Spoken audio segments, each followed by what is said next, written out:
السلام عليكم ورحمة الله وبركاته. بسم الله الحمد لله صلى الله وسلم على سيد المرسلين وعلى آله وصحبه أجمعين. أما بعد. സൂറത്ത് നഹ്ലിലാണ് നാം ഉള്ളത്. നഹ്ലിൻ്റെ ഗാംഭീര്യമാണ് യഥാർത്ഥത്തിൽ അതിൻ്റെ ഉള്ളിലേക്ക് നമ്മൾ എത്താൻ വളരെ വൈകുന്നത് എന്ന് നമ്മൾ മനസ്സിലാക്കണം. ഉള്ളിലേക്ക് എത്തിയാൽ പറയാനുള്ളത് പലതും ഇപ്പോൾ നമ്മൾ പറഞ്ഞു കഴിയുകയും ചെയ്തിട്ടുണ്ട്. ഈ സൂറത്തിന് പ്രത്യേകമായ ഒരു ലക്ഷ്യമുണ്ട്. ആ ലക്ഷ്യം കൂടി നമ്മൾ മനസ്സിലാക്കണം. അല്ലാഹു സുബ്ഹാനഹു വ തആല പ്രപഞ്ചം സൃഷ്ടിച്ചത്, പ്രപഞ്ചത്തിലുള്ള സകല വസ്തുക്കളെയും സൃഷ്ടിച്ചത്, അതിനെ സംവിധാനിച്ച് സംരക്ഷിച്ചുകൊണ്ടിരിക്കുന്നതൊക്കെ കൃത്യമായ ചില സുന്നത്തുകളുടെയും തഖ്ദീറുകളുടെയും അടിസ്ഥാനത്തിലാണ്. സുന്നത്ത് എന്ന് പറഞ്ഞാൽ അവിടെ ഉദ്ദേശിക്കുന്നത് പ്രകൃതി നിയമമാണ്. തഖ്ദീർ എന്ന് പറഞ്ഞാൽ അള്ളാഹുവിൻ്റെ ഒരു ഖദറുണ്ട്. എല്ലാറ്റിനും വളരെ കൃത്യമായ അളന്ന് മുറിച്ച ഒരു ഖദർ, ഒരു കണക്ക് അള്ളാഹുവിനുണ്ട്.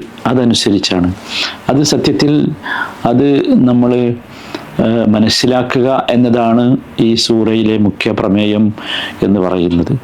ഇത് നമ്മൾ മനസ്സിലാക്കേണ്ടത്, ഈ പ്രപഞ്ചത്തിൽ നാം നമ്മുടെ കണ്ണുകൊണ്ട് കാണുന്ന പ്രവർത്തനങ്ങളുണ്ടല്ലോ, അതൊക്കെ അള്ളാഹുവിൻ്റെ ആയത്തുകളാണ്. എന്ത് ആയത്തുകൾ? ആയത്തുൻ ഫിഅലിയ എന്ന് വേണമെങ്കിൽ നമുക്ക് പറയാം. അള്ളാഹുവിൻ്റെ പ്രാവർത്തികമായ ആയത്തുകളാണ്. അള്ളാഹു പ്രവർത്തിച്ചതാണ്, പ്രവർത്തിച്ച അള്ളാഹുവിൻ്റെ ദൃഷ്ടാന്തങ്ങളാണ്, അടയാളങ്ങളാണ് നാം കാണുന്നത്. അപ്പോൾ അതിലൂടെ നമുക്ക് അള്ളാഹുവിനെ കണ്ടെത്താൻ കഴിയണം. ഉദാഹരണമാണ് തേനീച്ച. തേനീച്ച തന്നെ പറയുമ്പോൾ ചെറുത് എന്നുള്ള ആൾക്ക് പറയാണ്. തേനീച്ചയിൽ നമുക്ക് അള്ളാഹുവിൻ്റെ സൃഷ്ടി പ്രഭാവം കണ്ടെത്താൻ കഴിയണം. അതുപോലെ സഹോദരങ്ങളെ, അള്ളാഹുവിൻ്റെ മറ്റൊരു ആയത്താണ് ഖുർആൻ എന്ന് പറയുന്നത്. രണ്ടും തമ്മിൽ ബന്ധമുണ്ട്. പ്രപഞ്ചവും ഖുർആനും തമ്മിൽ ബന്ധമുണ്ട്. ഖുർആൻ എന്ന് പറഞ്ഞാൽ ആയത്തുൻ കലാമിയ ആണ്. അള്ളാഹുവിൻ്റെ സംസാരത്തിലുള്ള ആയത്തുകളാണ്, സംസാരത്തിലുള്ള ദൃഷ്ടാന്തങ്ങളാണ്. സംസാരിച്ചുകൊണ്ടാണ് അതിൻ്റെ ദൃഷ്ടാന്തം. മറ്റത് അങ്ങനെയല്ല, മറ്റത് പ്രവൃത്തിയിലൂടെയാണ് ദൃഷ്ടാന്തം. ഈ ദൃഷ്ടാന്തങ്ങൾ രണ്ടും, അഥവാ പ്രപഞ്ചമായാലും ഖുർആനായാലും, പ്രപഞ്ചവും ഖുർആനും തമ്മിലുള്ള ബന്ധം നിങ്ങൾക്ക് മനസ്സിലായല്ലോ. പ്രപഞ്ചവും ആയത്താണ്, ഖുർആനും ആയത്താണ്. ഇത് സത്യത്തിൽ ഇത് രണ്ടും അല്ലാഹു സുബ്ഹാനഹു വ തആല ഇതിലൂടെ കൽപ്പിക്കുന്നത് അള്ളാഹുവിനെ സൂക്ഷിച്ച് ജീവിക്കണമെന്നും അള്ളാഹു മാത്രമാണ് ഇലാഹ് എന്നും അവനെ പങ്കു ചേർക്കാൻ പാടില്ല എന്നും, അതോടൊപ്പം ഇതൊക്കെ ചെയ്ത അള്ളാഹു തെറ്റ് ചെയ്ത മനുഷ്യനെ ശിക്ഷിക്കുകയല്ല, മറിച്ച് മനുഷ്യന് പാപമോചനത്തെക്കുറിച്ച് പറഞ്ഞു കൊടുക്കുകയും പാപം പുറത്തു കൊടുക്കുന്ന മഗ്ഫിറത്ത് നൽകുകയും ചെയ്യും. ദുനിയാവിലും ആഖിറത്തിലും അള്ളാഹുവിൻ്റെ അത്തരത്തിലുള്ള വലിയ സഹായം മനുഷ്യന് കിട്ടും എന്നതാണ് ഇതിൻ്റെ മുഖ്യ പ്രമേയം എന്ന് പറയുന്നത്. അത് നമുക്ക് ആദ്യത്തെ രണ്ട് ആയത്തുകളിൽ തന്നെ അത് കാണാൻ സാധിക്കും. നോക്കൂ, ആദ്യത്തെ രണ്ട് ആയത്തുകൾ നിങ്ങൾ ശ്രദ്ധിച്ചു നോക്കൂ. അത അംറുല്ലാഹി ഫലാ തസ്തഅജിലൂഹു സുബ്ഹാനഹു വ തആല അമ്മാ യുശ്രികൂൻ യുനസ്സിലുൽ മലായികത بالروح من أمره على من يشاء من عبادي أن أنذروا أنه لا إله إلا أنا فاتقون. നോക്കൂ, ലാ ഇലാഹ ഇല്ലാ അന ഫത്തഖൂൻ. അത് പറഞ്ഞുകൊണ്ടാണ് രണ്ടാമത്തെ വാചകം അവസാനിക്കുന്നത്. ഞാനല്ലാതെ ഇലാഹില്ല എന്ന് അൻദിറു, അത് താക്കീത് നൽകണം. മാത്രമല്ല ഫത്തഖൂൻ, എന്നെ സൂക്ഷിച്ച് ജീവിക്കണം. ഈ രണ്ട് കാര്യങ്ങൾ പറഞ്ഞു കൊടുക്കണം എന്നതാണ്. അപ്പോൾ ഇവിടെ വളരെ പ്രധാനപ്പെട്ട വിഷയം എന്ന നിലക്ക് തന്നെയാണ് അതാണ് ഇതിലേറ്റവും പ്രധാനപ്പെട്ട കാര്യവും. ഇത് തന്നെ നമുക്ക് ഇതിൻ്റെ ഉള്ളിലൂടെ കടന്നു ചെല്ലുമ്പോൾ പല സ്ഥലത്തും ഇത് കാണാൻ സാധിക്കും. ചുരുക്കത്തിൽ ഞാൻ പറഞ്ഞു വരുന്നത്, ഈ സൂറത്തിൻ്റെ മുഖ്യ പ്രമേയം അല്ലെങ്കിൽ മുഖ്യ ലക്ഷ്യം എന്ന് പറയുന്നത് ഒറ്റ കാര്യമാണ്. അത് തൗഹീദും തഖ്വയും അല്ലാതെ മറ്റൊരു മാർഗവും മനുഷ്യനില്ല എന്നതാണ്. തൗഹീദും തഖ്വയും അല്ലാതെ രക്ഷപ്പെടാൻ മറ്റൊരു മാർഗവും മനുഷ്യനില്ല. ആ രീതിയിലാണ് മനുഷ്യനെ അള്ളാഹു സൃഷ്ടിച്ചിട്ടുള്ളത്. മനുഷ്യനെ മാത്രമല്ല, പ്രപഞ്ചത്തിലുള്ള മുഴുവൻ സംവിധാനങ്ങളും ആ രൂപത്തിലുള്ളതാണ്. പ്രപഞ്ചത്തിലെ മുഴുവൻ സംവിധാനങ്ങളും അള്ളാഹുവിനെ അനുസരിച്ചും അള്ളാഹുവിനെ പ്രകീർത്തിച്ചുമാണ് ജീവിക്കുന്നത്. മനുഷ്യനും അപ്രകാരമാകണം എന്നതാണ് അള്ളാഹു ഇതിലൂടെ വളരെ കൃത്യമായി നമ്മളെ നമ്മളെ പഠിപ്പിക്കുന്നത്. അതാണ് നമ്മൾ മനസ്സിലാക്കേണ്ട പ്രധാനപ്പെട്ട ഈ സൂറത്തിൻ്റെ പ്രമേയം എന്ന് പറയുന്നത്. ഇതിൻ്റെ ചില സന്ദർഭങ്ങൾ കൂടി നമ്മൾ മനസ്സിലാക്കേണ്ടതുണ്ട്. നമ്മൾ പറഞ്ഞു ഈ സൂറത്തിൻ്റെ പേരിനെ കുറിച്ച് നമ്മൾ പറഞ്ഞു, അത് ഇനിയും വിശദീകരിക്കേണ്ടതില്ല. ഈ സൂറത്തിൻ്റെ പേര് തന്നെ യഥാർത്ഥത്തിൽ അള്ളാഹുവിൻ്റെ ഖുദ്റത്തിനെയും അള്ളാഹുവിൻ്റെ സൃഷ്ടിപ്പിലുള്ള അള്ളാഹുവിൻ്റെ ഖുദ്റത്തിനെയും ആയത്തിനെയും ഒക്കെ നമുക്ക് വ്യക്തമാക്കി തരുന്നതാണ്. ഒരു ചെറിയ പ്രാണിയാണെങ്കിലും ആ പ്രാണിയിൽ അടങ്ങിയിട്ടുള്ള വല്ലാത്ത സംവിധാനം, ആ സംവിധാനം ഏറ്റവും അവസാനം ചെന്ന് നിൽക്കുന്നത് മനുഷ്യന് വേണ്ടി ഷിഫാ ഉല്ലിന്നാസ് എന്നാണല്ലോ പറഞ്ഞത്. അത് മനുഷ്യന് ശിഫയായി ഉൽപ്പാദിപ്പിക്കുന്ന ഒരു ഉൽപ്പന്നത്തിലാണ് ചെന്ന് നിൽക്കുന്നത്. അപ്പോൾ തീർച്ചയായിട്ടും മനുഷ്യനാണ് അള്ളാഹുവിന് ശുക്ർ ചെയ്യാൻ, സുജൂദ് ചെയ്യാൻ ഏറ്റവും അർഹതയുള്ളവൻ എന്നർത്ഥം.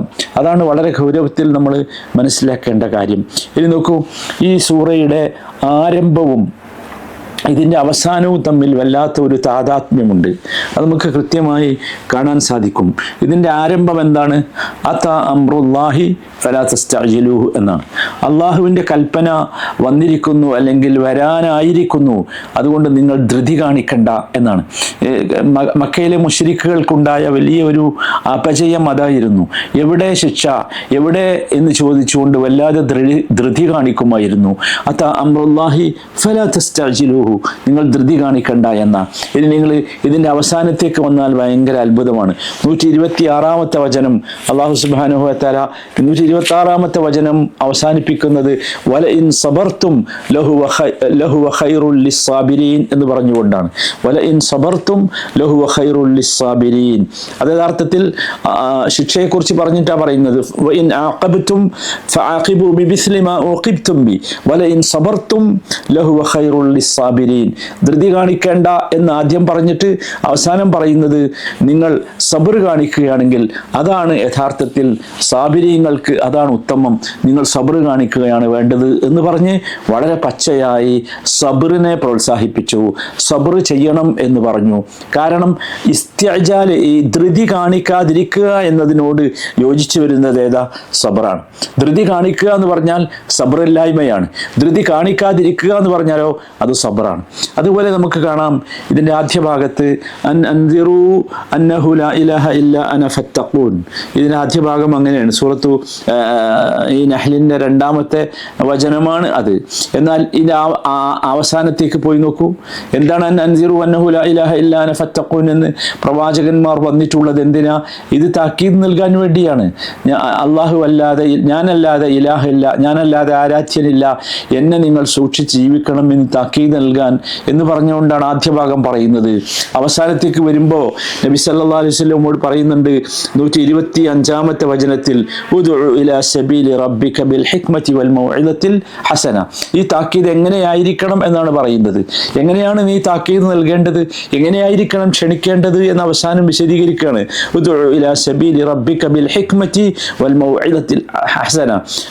ഹിക്മത്തോടുകൂടിയും സതുപദേശത്തോടുകൂടിയും മാത്രമല്ല വജാദിൽഹും ബില്ലത്തി ഹിയ ഹസൻ, നീ അവരെ ക്ഷണിക്കേണ്ടത്, നിന്റെ റബ്ബിന്റെ മാർഗത്തിലേക്ക് ക്ഷണിക്കേണ്ടത് ഹിക്മത്തോടു കൂടിയും മൗഇദത്തുൽ ഹസന, സതുപദേശത്തോടു കൂടി ആയിരിക്കണം എന്ന് പറഞ്ഞ ശേഷം വജാദിൽഹും ബില്ലത്തി ഹിയ ഹസൻ, തർക്കിക്കേണ്ടി വന്നാൽ പോലും നീ അവരോട് തർക്കിക്കേണ്ടത് ബില്ലത്തി ഹിയ ഹസൻ, ഏറ്റവും നല്ലതുകൊണ്ടായിരിക്കണം എന്ന്. വളരെ കൃത്യമാണ് ഇതിലെ ആ രീതി. എങ്ങനെയാണ് ഇൻദാർ, എങ്ങനെയാണ് താക്കീത് എന്നാണ് അവസാന ഭാഗത്ത് പറയുന്നത്. ഇനി നോക്കൂ, ആദ്യ ഭാഗത്ത് നമുക്ക് കാണാം അല്ലാഹു സുബ്ഹാനഹു വ തആല തഖ്വയെ കുറിച്ച് പറയുന്നുണ്ട്, അല്ലേ? അൻസിറു അന്നഹു ലാ ഇലാഹ ഇല്ലാ അന ഫത്തഖൂൻ എന്ന് പറയുന്നുണ്ട്. തഖ്വയുള്ളവരായി എന്നെ നിങ്ങൾ സൂക്ഷിച്ച് ജീവിക്കണം എന്ന് ആദ്യ ഭാഗത്ത് പറയുന്നു.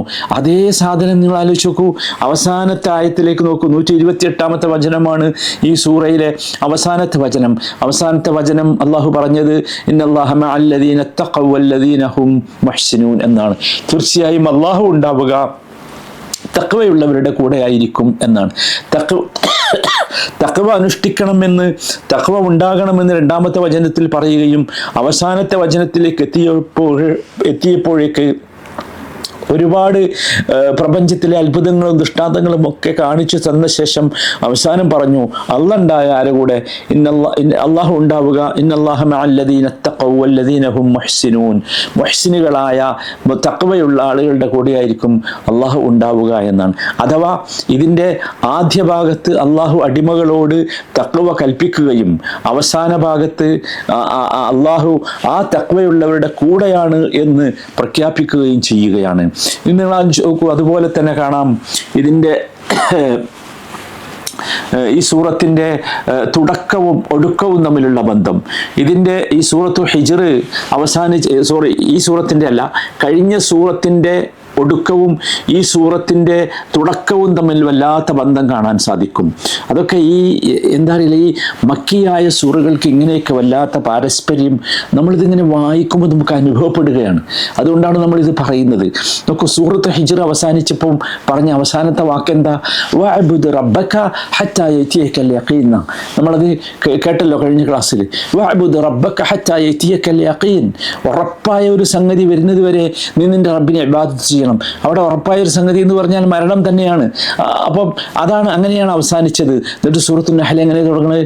അതാ അംറുല്ലാഹ്, അതാ അംറുല്ലാഹ്, അള്ളാഹിന്റെ കൽപ്പന വരാറായി എന്ന് വെച്ചാൽ മനുഷ്യനോട് പറയുകയാണ്, മനുഷ്യരെ നിങ്ങൾ മനസ്സിലാക്കണം, നിങ്ങളോട് ഞാൻ കഴിഞ്ഞ അധ്യായത്തിൽ പറഞ്ഞത് യഖീൻ എത്തുന്നത് വരെ നിങ്ങൾ ഇബാദത്ത് ചെയ്യണമെന്നാണ്. ഇവിടെ നിങ്ങളോട് പറയുന്നത് അതാ അംറുല്ലാ, ഇതാ വരാറായി, അഥവാ അള്ളാഹുവിൻ്റെ കൽപ്പന ഇപ്പോൾ വരും. അതുകൊണ്ട് നിങ്ങൾ എന്ത് ചെയ്യണം?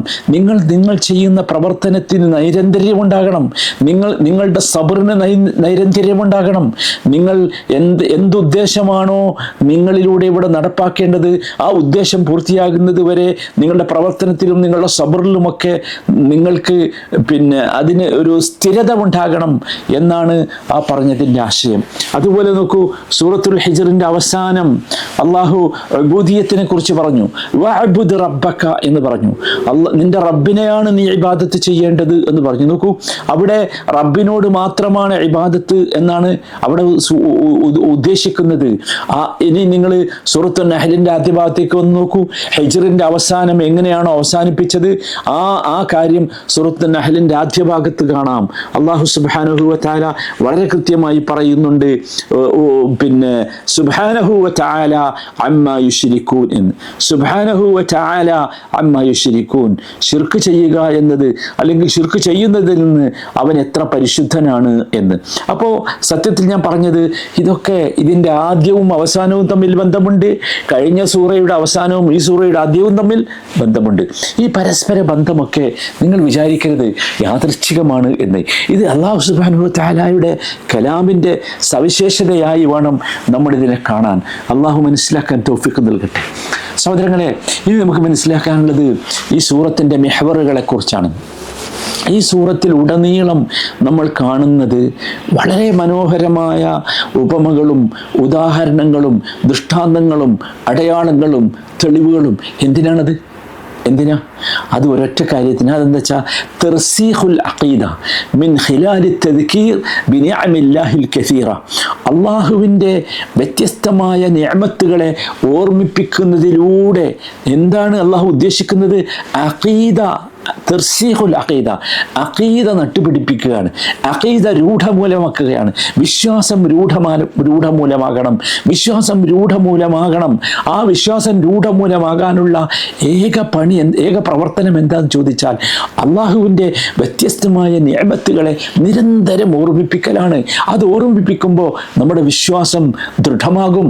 അങ്ങനെ നിഅമത്തുകൾ ചെയ്ത അള്ളാഹുവിന് മാത്രമായിരിക്കണം ഇബാദത്ത് ചെയ്യേണ്ടത് എന്ന ശക്തമായ തൗഹീദിൻ്റെ ആ ഭാഗം നമുക്ക് രൂഢമൂലമാകും. അതുകൊണ്ടാണ് സത്യത്തിൽ സഹോദരങ്ങളെ, ഞാൻ നേരത്തെ പറഞ്ഞല്ലോ, പലരും ഈ സൂറത്തിന് സൂറത്തുൻ നിഅം എന്ന് പേര് പറഞ്ഞു എന്നത്.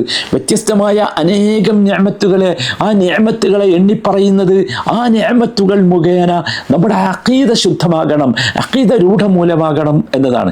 അതാണ് നാം മനസ്സിലാക്കേണ്ടത്. ഇവിടെ ഈ സൂറയും സൂറ ഇബ്രാഹിമും തമ്മിൽ പല കാര്യങ്ങളിലും ബന്ധമുണ്ട്. അത് നമ്മൾ നേരത്തെ വിശദീകരിച്ചു കേന്ദ്രീകരിച്ചതാണല്ലോ സൂറത്ത് ഇബ്രാഹിം യഥാർത്ഥത്തിൽ. എന്നാൽ അതോടൊപ്പം ചില വ്യത്യാസങ്ങളുമുണ്ട്. സൂറത്ത് ഇബ്രാഹിം മിക്കവാറും കേന്ദ്രീകരിച്ചിട്ടുള്ളത് ഒരു നിഅമത്ത് മാത്രം പറഞ്ഞുകൊണ്ടാണ്. സൂറത്ത് ഇബ്രാഹിം വായിച്ചാൽ അത് നമുക്ക് മനസ്സിലാക്കാൻ സാധിക്കും. ഒരൊറ്റ നിഅമത്തിനെ കുറിച്ചാണ് സൂറ ഇബ്രാഹിം സംസാരിക്കുന്നത്. അത് നിഅമത്തുൽ ഈമാനാണ്. ഈമാൻ എന്ന അത് തന്നെയാണ് ഏറ്റവും വലിയ നിഅമത്ത് കേട്ടോ, അതിൽ സംശയമില്ല. ആ നിഅമത്തിനെ കേന്ദ്രീകരിച്ചുകൊണ്ടാണ് സൂറ ഇബ്രാഹിം സംസാരിക്കുന്നത് എങ്കിൽ സൂറ നഹ്ലിന്റെ പ്രത്യേകത മനുഷ്യ ജീവിതത്തിലുള്ള മുഴുവൻ നിഅമത്തുകളെയും ഇത് സംസാരിച്ചു എന്നതാണ്.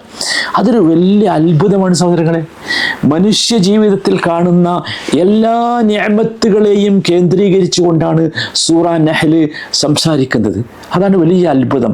അതുപോലെ തന്നെ നമുക്ക് കാണാം അല്ലാഹു സുബ്ഹാനഹു വ തആല പ്രപഞ്ചത്തിൽ സംവിധാനിച്ചിട്ടുള്ള മുഴുവൻ അനുഗ്രഹങ്ങളിലേക്കും മുഴുവൻ നിഅമത്തുകളിലേക്കും മുഴുവൻ സൗകര്യങ്ങളിലേക്കും കണ്ണ് തുറന്ന് നോക്കാനുള്ള അതിശക്തമായ കൽപ്പന.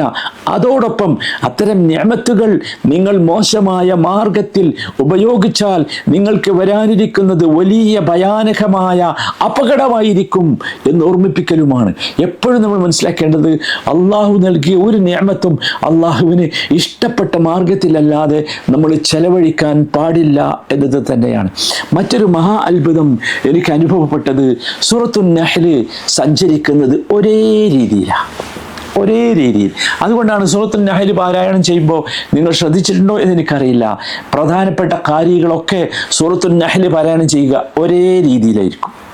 ഒരേ ഒരു രീതി. മറ്റതിനൊക്കെ കുറേ ആരോഹണവും അവരോഹണവും ഒക്കെ ഉണ്ടെങ്കിൽ സൂറത്തുൻ നഹ്ല് ഒരേ രീതിയിലാണ്. എന്താണ് അതിൻ്റെ പ്രത്യേകത എന്ന് ചോദിച്ചാൽ, അത് നോക്കൂ, സൂറത്തുൻ നഹ്ലിൽ മുഴുവൻ ഒരു കൂട്ടം നിഅമത്തുകളെ അള്ളാഹു നമ്മുടെ മുമ്പിൽ കാണിച്ചു തരികയാണ്. ഒരു കൂട്ടം നിഅമത്തുകളെ, ആ നിഅമത്തുകളെ നമ്മുടെ മുമ്പിൽ പ്രദർശിപ്പിച്ചിട്ട് അള്ളാഹു നമ്മളോട് പറയുകയാണ്, നീ നിഅമത്തൊക്കെ നൽകിയവൻ അള്ളാഹു മാത്രമാണ് കേട്ടോ. അപ്പോൾ നോക്കൂ, ആദ്യം ഒരു എക്സിബിഷനാണ്. എന്തിനാ എക്സിബിഷൻ? എല്ലാത്തരം അള്ളാഹു പ്രപഞ്ചത്തിൽ സംവിധാനിച്ചിട്ടുള്ള മുഴുവൻ അനുഗ്രഹങ്ങളെയും അള്ളാഹു പ്രദർശിപ്പിച്ചു. എന്നിട്ട് പ്രദർശിപ്പിച്ചിട്ട് നമ്മളോട് ഓർമ്മിപ്പിക്കുകയാണ്, ഇതാ അൽ മുൻഇമു ഹുവല്ലാഹ്, ഈ നിഅമത്തുകൾ നൽകിയവൻ അള്ളാഹു മാത്രമാണ് കേട്ടോ എന്ന്. എന്നിട്ട് മൂന്നാമത്തെ സ്റ്റെപ്പ് ഭയങ്കര രസം. അത് ഞാൻ പറഞ്ഞു ഒരേ രീതിയിൽ നിന്ന്. മൂന്നാമത്തെ സ്റ്റെപ്പ് എന്താന്ന് ചോദിച്ചാൽ, അള്ളാഹു നൽകിയ ഈ നിഅമത്തുകളെ മോശമായി ഉപയോഗിച്ചുകൂടാ എന്നുള്ള ശക്തമായ വാണിംഗ് ആണ്. അത്തഹ്ദീറു മിൻ സൂഇ ഇസ്തിഖ്ദാമിൻ നിഅം എന്ന് അത് നമുക്ക് അങ്ങനെ പറയാം. നിഅമത്തുകളെ ഇസ്തിഖ്ദാം ചെയ്യുന്നത് ചീത്ത രീതിയിലായാൽ അതിശക്തമായ വാണിംഗ്. എന്നിട്ട് അവസാനിപ്പിക്കുന്നത്, അല്ലെങ്കിൽ അതിൻ്റെ ഏറ്റവും അവസാനത്തെ പോർഷൻ എന്ന് പറയുന്നത് എന്താണെന്ന് ചോദിച്ചാൽ, അല്ലാഹു സുബ്ഹാനഹു വ തആല നമ്മളെ പ്രേരിപ്പിക്കുകയാണ്. എന്തിന്? ശുക്ർ ചെയ്യാൻ പ്രേരിപ്പിക്കുന്നു. നമുക്ക് അല്ലാഹു നൽകിയ നിഅമത്തുകളൊക്കെ അള്ളാഹുവിന് ഇഷ്ടപ്പെട്ട രീതിയിൽ വിനിയോഗിക്കണം എന്ന് കൽപ്പിക്കുന്നു. ഇതാണ് ഞാൻ പറഞ്ഞത്, സൂറത്തുൻ നഹ്ല് ഒരേ രീതിയിലാണ് പോകുന്നത്. അപ്പോൾ ആദ്യം നിഅമത്തുകളുടെ ഒരു കൂട്ടം നിഅമത്തുകളെ നമുക്ക് മുമ്പിൽ പ്രദർശിപ്പിച്ചു. രണ്ടാമതായി ആ നിഅമത്തുകളൊക്കെ നൽകിയ നിഅമത്ത് നൽകിയവൻ അള്ളാഹു മാത്രമാണ് എന്ന് ഓർമ്മിപ്പിച്ചു. മൂന്നാമത്തേത്, ആ നിഅമത്തുകളെ ഒരിക്കലും മോശമായ രീതിയിൽ ഉപയോഗിച്ചുകൂടാ എന്ന് ശക്തമായ വാണിംഗ് നൽകി. നാലാമത്തേത്, അല്ലെങ്കിൽ ഏറ്റവും അവസാനമായി ആ നിഅമത്തുകൾക്ക് ശുക്ർ ചെയ്യാൻ നമ്മളെ പ്രേരിപ്പിച്ചു. ആ നിഅമത്തുകൾ നിങ്ങൾ അള്ളാഹുവിന് ഇഷ്ടപ്പെട്ട രീതിയിൽ മാത്രമേ ഉപയോഗിക്കാവൂ എന്ന് പഠിപ്പിച്ചു. ഇതാണ് ഈ സൂറത്തിലെ ഏറ്റവും മനോഹരമായ ദൃശ്യം എന്ന് പറയുന്നത്. ഇനി നമുക്ക് ഈ സൂറത്തിൻ്റെ ഉള്ളിലേക്ക് പ്രവേശിക്കാം ഇൻഷാ അല്ലാഹ്. ഈ സൂറ ഞാൻ പറഞ്ഞല്ലോ, ഈ സൂറയുടെ 128 വചനങ്ങളും യഥാർത്ഥത്തിൽ നമ്മളെ സംബന്ധിച്ചിടത്തോളം ഞാൻ സൂചിപ്പിച്ചു, ഒരൊറ്റ ആയത്തും ഇതിൽ വിവരിക്കാതെ പോകാനില്ല. അത്രയും മനോഹരമാണ് ഇതിലെ ഓരോ ദൃശ്യങ്ങളും. 128 വചനങ്ങളും ഓരോ ദൃശ്യങ്ങളാണ്. നമ്മളിത് വിഷ്വലൈസ് ചെയ്യുകയാണെങ്കിൽ വല്ലാത്ത സമയമെടുക്കും. ഇത് കാണാൻ അത്രയും വലുതാണ്. ഞാൻ 10 ഭാഗമായി ഇതിനെ വേർതിരിച്ചിട്ടുണ്ട്. ആ 10 ഭാഗമായി വേർതിരിച്ചത് എങ്ങനെയാണെന്ന് ചോദിച്ചാൽ അതുകൂടി നിങ്ങൾ മനസ്സിലാക്കണം. കഴിഞ്ഞ സൂറകളിലൊക്കെ നമ്മൾ സൂറത്തിലെ ആയത്തുകളെ 10 ഭാഗമായി വേർതിരിക്കുകയാണ് ചെയ്തത്. ഇവിടെ 10 വിഷയങ്ങൾ അല്ലാഹു സുബ്ഹാനഹു വ തആല ഇവിടെ പ്രതിപാദിക്കുന്നുണ്ട്. പറയുന്നുണ്ട്. ആ 10 വിഷയങ്ങളുടെ പ്രത്യേകത, ആ 10 വിഷയങ്ങൾ പറയുന്നതിന് മുമ്പ് ആദ്യം ആ വിഷയം എന്താകുന്നു എന്ന് ഒരു മുഖപുര 2-3 വചനങ്ങളിൽ പറയുന്നുണ്ട്. എന്നിട്ട് ആ 2-3 വചനങ്ങളുടെ ശേഷം ഏതാനും വചനങ്ങൾ, ഏതാനും ആയത്തുകൾ അതിൻ്റെ തെളിവായി, അത് ഉദാഹരണമാകാം, ചിലപ്പോൾ തത്വങ്ങളാകാം, ചിലപ്പോൾ നമുക്ക് നമ്മുടെ കണ്ണുകൊണ്ട് കാണാവുന്ന പ്രപഞ്ചത്തിലെ ദൃശ്യവിസ്മയങ്ങളാകാം, അതിങ്ങനെ വിവരിക്കുകയാണ്. അത് വല്ലാത്തൊരു രസമുള്ള സംഗതിയാണ്. ഞാൻ ഒന്നുകൂടി പറയാം, നിങ്ങൾ ശരിക്കും ശ്രദ്ധിക്കണം. കാരണം ഇത് വിശുദ്ധ സൂറത്തുൻ നഹ്ലിന് മാത്രമുള്ള ഒരു പ്രത്യേകതയായി എനിക്ക് അനുഭവപ്പെടുകയാണ്. അതെന്താന്ന് ചോദിച്ചാൽ, ഞാൻ പറഞ്ഞല്ലോ 10 ഭാഗമായി ഇതിനെ വേർതിരിച്ചിരിക്കുന്നു എന്ന്. 10 ഭാഗം എന്ന് പറഞ്ഞാൽ 10 സബ്ജക്റ്റുകളാണ്. 10 സബ്ജക്റ്റുകൾ. ഈ 10 സബ്ജക്റ്റുകളുടെ പ്രത്യേകത എന്താണെന്ന് ചോദിച്ചാൽ, ഓരോ സബ്ജക്റ്റും അതിനൊരു ഹെഡിങ് ഉണ്ട്. ആ ഹെഡിങ് എന്ന് പറയുന്നത് ഒരു വിഷയമല്ല, മറിച്ച് 2-3 ആയത്തുകളാണ് അതിൻ്റെ ഹെഡിങ്. ആ 2-3 ആയത്തുകൾക്ക് ശേഷം തുടർന്ന് ഏതാനും വചനങ്ങൾ വരികയാണ്. അത് ചിലതിൽ 16 വചനങ്ങളുണ്ട്, ചിലതിൽ 13 വചനങ്ങളുണ്ട്, ചിലതിൽ 8 വചനങ്ങളുണ്ട്. അത് നമുക്ക് ആ 10 പ്രവേശിക്കുമ്പോൾ ഞാൻ എണ്ണി പറഞ്ഞു തരാം. എന്നിട്ട് മനോഹരമായ ദൃശ്യം എന്താണെന്ന് ചോദിച്ചാൽ, ഈ ഹെഡിങ്ങിന് ശേഷം, അഥവാ ഹെഡിങ് ആയ 2 വചനങ്ങൾക്ക് ശേഷം പിന്നെ വരുന്നത് ചിലപ്പോൾ ഞാൻ നേരത്തെ പറഞ്ഞതുപോലെ പ്രപഞ്ചത്തിലെ പ്രതിഭാസങ്ങളുടെ വിവരണമാകാം, അല്ലെങ്കിൽ ചില സംഭവങ്ങളാകാം, അല്ലെങ്കിൽ ചില ഉദാഹരണങ്ങളാകാം. അതിമനോഹരമായ ഉപമകളും ഉദാഹരണങ്ങളും ഒക്കെ ഇതിലുണ്ട്. ഇങ്ങനെയുള്ള 10 ഭാഗമായാണ് അള്ളാഹു ഇതിനെ സംവിധാനിച്ചിട്ടുള്ളത് എന്നാണ് എനിക്ക് തോന്നിയത്. ഞാൻ എൻ്റെ ഒരു വീക്ഷണം, എൻ്റെ ഒരു വായന അനുസരിച്ചാണ് അത് പറയുന്നത്. അതിൽ ആദ്യത്തെ ഒരു ഹെഡിങ് എന്ന് പറയുന്നത് 1-2 വചനങ്ങളാണ്. 1-2 വചനങ്ങൾ. ഇനി ഞാനിങ്ങനെ ഈ വചനങ്ങൾ എന്ന് പറഞ്ഞു പോവുകയാണ് ചെയ്യുന്നത്. നിങ്ങൾ ഇനി ഖുർആൻ മുമ്പിൽ വെച്ച് വേണം ഇത് നോക്കാൻ. 1-2 വചനങ്ങളുടെ, അതാണ് ഞാൻ ഹെഡിങ് എന്ന് പറഞ്ഞത്. ഞാനൊരു ഒരൊറ്റൊന്ന് മാത്രം ഇങ്ങനെ വിശദീകരിച്ച് പറഞ്ഞു പോകാം. 1-2 വചനങ്ങളാണ് ഹെഡിങ് എന്ന് പറഞ്ഞത്. ആ ഹെഡിങ് എന്താ? ആ ഹെഡിങ്ങിൽ അള്ളാഹു തൻ്റെ അടിമകളോട് കൽപ്പിക്കുന്നത്, നിങ്ങൾ തൗഹീദുള്ളവരാകണം, തഖ്വയുള്ളവരാകണം, ശിർക്ക് ചെയ്യാൻ പാടില്ല എന്നാണ്. ഇതാണ് അതിൻ്റെ ഹെഡിങ്. തൗഹീദുള്ളവരാകണം, തഖ്വയുള്ളവരാകണം, ശിർക്ക് ചെയ്യാൻ പാടില്ല. മനസ്സിലായില്ലേ? അതാണ് 1-2 വചനത്തിലെ ഹെഡിങ് എന്ന് പറയുന്നത്. അതാണ് അതിൻ്റെ വിഷയം. എന്നിട്ട് തുടർന്ന് വരുന്ന 16 വചനങ്ങൾ, അത് നിങ്ങൾ ശരിക്കും പരിശോധിച്ച് നോക്കണം. 16 വചനങ്ങൾ എന്ന് പറഞ്ഞാൽ 18ാമത്തെ വചനം വരെ. അതാണ് കൃത്യമായിട്ട് മനസ്സിലാക്കുക. ആ 18ാമത്തെ വചനം വരെ എന്താന്ന് ചോദിച്ചാൽ ഈ പറഞ്ഞതിനുള്ള രേഖയാണ്, തെളിവാണ്. എന്തിനുള്ള രേഖ? എന്താ ഇവിടുത്തെ ഹെഡിങ്? തൗഹീദുള്ളവരാകണം, തഖ്വയുള്ളവരാകണം, ശിർക്ക് ചെയ്യരുത്. ഇനി നിങ്ങൾ വായിച്ചു നോക്കൂ. ഈ 16 വചനങ്ങളും നിങ്ങൾ വായിച്ചു നോക്കണം. അപ്പോൾ മനസ്സിലാവും. ഞാനൊരു ഉദാഹരണത്തിന് 1-ാമത്തേത് മാത്രം വായിക്കാം. ഖലഖസ് സമാവാതി വൽ അർദ ബിൽ ഹഖ്. നീ വായിക്ക്. തആല അമ്മാ യുശ്രികൂൻ. സുബ്ഹാനല്ലാഹ്. നിങ്ങൾ ആലോചിച്ച് നോക്കൂ. ഞാൻ പറഞ്ഞല്ലോ എന്താണ് ഹെഡിങ്. അള്ളാഹു തൻ്റെ അടിമകളോട് കൽപ്പിക്കുന്നത് തൗഹീദുള്ളവരാകണം, തഖ്വയുള്ളവരാകണം, ശിർക്ക് ചെയ്യരുത്. എന്താണ് ആദ്യത്തെ വചനം? ആദ്യത്തെ രേഖ എന്താ? ഖലഖസ് സമാവാതി വൽ അർദ ബിൽ ഹഖ്. ആകാശത്തെയും ഭൂമിയെയും അള്ളാഹു സൃഷ്ടിച്ചിട്ടുള്ളത് ഹക്കോടുകൂടിയാണ്. തആല അമ്മാ യുശ്രികൂൻ. ഇവർ പങ്കു ചേർക്കുന്നതിന് അള്ളാഹു എത്ര ഉന്നതനാണ് എന്ന്. ഓരോന്നും അതിന് ശേഷമൊക്കെ വായിച്ചു നോക്കി. ഖലഖൽ ഇൻസാന മിൻ നുത്ഫത്തിൻ ഫഇദാ ഹുവ ഖസീമുൻ മുബീൻ. മനുഷ്യ സൃഷ്ടിപ്പിനെ കുറിച്ച് പറയുന്നു, മനുഷ്യനെ ഒരു ഇന്ദ്രിയ തുള്ളിയിൽ നിന്നാണ് സൃഷ്ടിച്ചത് എന്ന്. പിന്നെ വൽ അൻആമ ഖലഖഹാ ലക്കും ഫീഹാ ദിഫ്ഉൻ വമനാഫിഉ മിൻഹാ തഅകുലൂൻ. അതിനുശേഷം ഈ എന്താ പറയാ, അൻആമിനെ കുറിച്ച് പറയുന്നു. അൻആം പറഞ്ഞാൽ മൃഗങ്ങളെ കുറിച്ച് പറയുന്നു. അത് മൃഗങ്ങളെ സൃഷ്ടിച്ചെടുത്ത് അതിനോട് പറഞ്ഞെടുത്ത് പറയുന്ന വാചകം ഭയങ്കര രസമാണ്. വൽ അൻആമ ഖലഖഹാ ലക്കും എന്നാ പറഞ്ഞത്. ഖലഖഹാ ലക്കും. ഈ മൃഗങ്ങൾ നിങ്ങൾക്ക് വേണ്ടി സൃഷ്ടിച്ചതാ. എന്തിനാ ഈ തൗഹീദിലേക്ക് നമ്മൾ എത്താനാ? ഒക്കെ നമുക്ക് വേണ്ടി. നിങ്ങൾ ആലോചിച്ച് നോക്കി, ഒരു ഈച്ചനെ പോലും സൃഷ്ടിക്കാത്ത സാധനങ്ങളെ പോയി ഇബാദത്ത് ചെയ്യാൻ എങ്ങനെയാണ് മനുഷ്യന് സാധിക്കുന്നത്? ഈച്ചനെ പോലും സുബ്ഹാനല്ലാഹ്. എന്നിട്ട് പിന്നെ ഇങ്ങനെ വന്ന് പറഞ്ഞിട്ട് അള്ളാഹു വെള്ളത്തെ കുറിച്ചാണ് പറയുന്നത്. ഹുവല്ലദീ അൻസല മിനസ് സമാഇ മാഅ. 10ാമത്തെ വചനത്തിലേക്ക് വന്ന് നോക്കൂ, ഭയങ്കര രസാ. ഹുവല്ലദീ അൻസല മിനസ് സമാഇ മാഅ ലക്കും മിൻഹു ശറാബ് വമിൻഹു ശജറുൻ ഫീഹി തുസീമൂൻ. സുബ്ഹാനല്ലാഹ്. നിങ്ങൾക്ക് വെള്ളം അല്ലെ, നിങ്ങൾക്ക് ആകാശത്ത് നിന്ന് മഴ ഇറക്കി നിങ്ങൾക്ക് കുടിക്കാനുള്ള വെള്ളം തന്നു, നിങ്ങളുടെ വൃക്ഷലതാദികൾക്കുള്ള വെള്ളം തന്നു. നിങ്ങൾ ആലോചിച്ച് നോക്കൂ, എന്താ രസം. എന്നിട്ട് ഇങ്ങനെ പറയാ, ആ വെള്ളം മുഖേനയാണ് എന്തുണ്ടായത്? യുംബിതു ലക്കും ബിഹി الزرع والزيتون والنخيل والأعناب ومن كل الثمرات. എല്ലാ തരം പഴങ്ങളും. ഉദാഹരണങ്ങൾ മാത്രം അന്നത്തെ സമൂഹത്തിന് പരിചയമുള്ള കുറച്ച് ഉദാഹരണം പറഞ്ഞു. സൈത്തൂന്, നഖീൽ, അനാബ്. സൈത്തൂൻ എന്ന് പറഞ്ഞാൽ ഒലീവാണ്, നഖീൽ പറഞ്ഞ ഈ ഈത്തപ്പനയാണ്, അനാബ് എന്ന് പറഞ്ഞാൽ മുന്തിരിയുമാണ്. അവർക്ക് പരിചയമുള്ള ഏറ്റവും പരിചയമുള്ളത് പറഞ്ഞിട്ട് പറഞ്ഞു വമിൻ കുല്ലി സമറ. എന്നിട്ട് അടുത്ത വാചകം കേട്ടോ, ഇന്ന ഫീ ദാലിക ലആയതൻ ലിഖൗമിൻ യതഫക്കറൂൻ. എന്തിനാ തഖ്വ ഉണ്ടാകാനാ? തീർച്ചയായും ഇതിലൊക്കെ ചിന്തിക്കുന്ന ആളുകൾക്ക് വലിയ ദൃഷ്ടാന്തമുണ്ട്. ഭയങ്കര അത്ഭുതം. അത് കഴിഞ്ഞിട്ട് 11 മുതൽ 14 വരെയുള്ള വചനങ്ങൾ ഭയങ്കര രസമാണ്. ഭയങ്കര രസം. ഈ ഭയങ്കര രസം എന്ന് വെച്ചാൽ നിങ്ങൾ ആലോചിച്ച് നോക്കൂ, എന്താ 11ാമത്തെ വചനം പറയുന്നത്? ഓക്കെ, 11ാമത്തെ വചനം പിന്നെ അല്ലാഹു 12ാമത്തെ വചനം വസഖറ ലക്കുമുൽ ലൈല വന്നഹാറ വശംസ വൽ ഖമറ വന്നുജൂമ മുസഖറാതും ബിഅംരി. എല്ലാം രാത്രി വന്നു, പകല് വന്നു, സൂര്യൻ വന്നു, ചന്ദ്രൻ വന്നു, നക്ഷത്രങ്ങൾ വന്നു, ഒക്കെ നിങ്ങൾക്ക് വേണ്ടി കീഴ്പ്പെടുത്തി തന്നു, നിങ്ങളുടെ സൗകര്യത്തിന് വേണ്ടി, ഒക്കെ മനുഷ്യന് വേണ്ടി.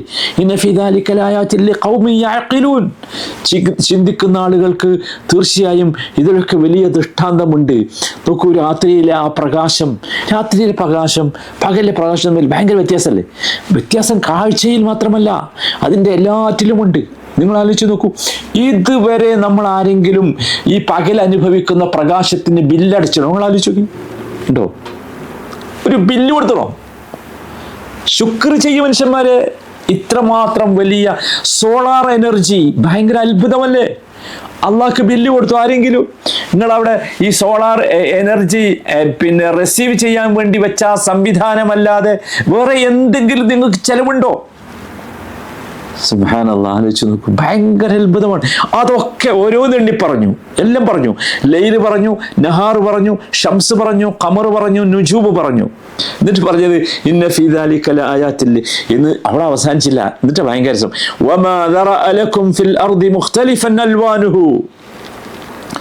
ഭയങ്കര രസല്ലേ? അള്ളാഹു സൃഷ്ടിച്ചതൊക്കെ വ്യത്യസ്ത ഇനങ്ങൾ, വ്യത്യസ്ത കളറുകൾ. ഇന്ന ഫീ ദാലിക ലആയാതിൻ ലിഖൗമിൻ യദക്കറൂൻ.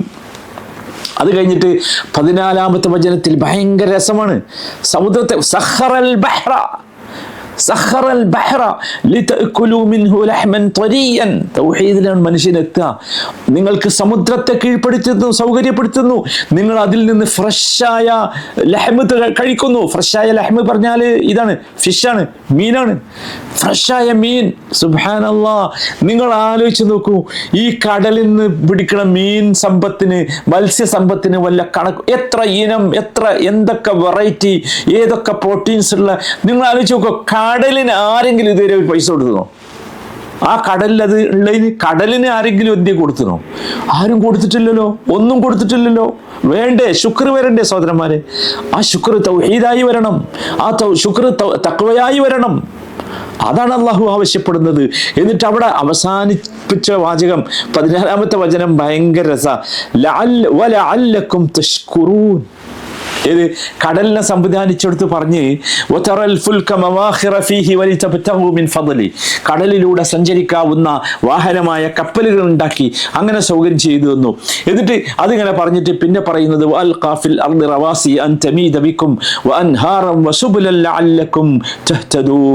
ഭൂമിയെ കുറിച്ച് പറഞ്ഞു. ഭൂമിയിൽ അള്ളാഹു സംവിധാനിച്ചിട്ടുള്ള പർവ്വതങ്ങളെ കുറിച്ച് പറഞ്ഞു. പർവ്വതങ്ങളെ ഭൂമിയിൽ സംവിധാനിച്ചിട്ടുള്ളത് ഭൂമിയുടെ ബാലൻസ് തെറ്റിപ്പോകാതിരിക്കാനാണെന്ന് പറഞ്ഞു.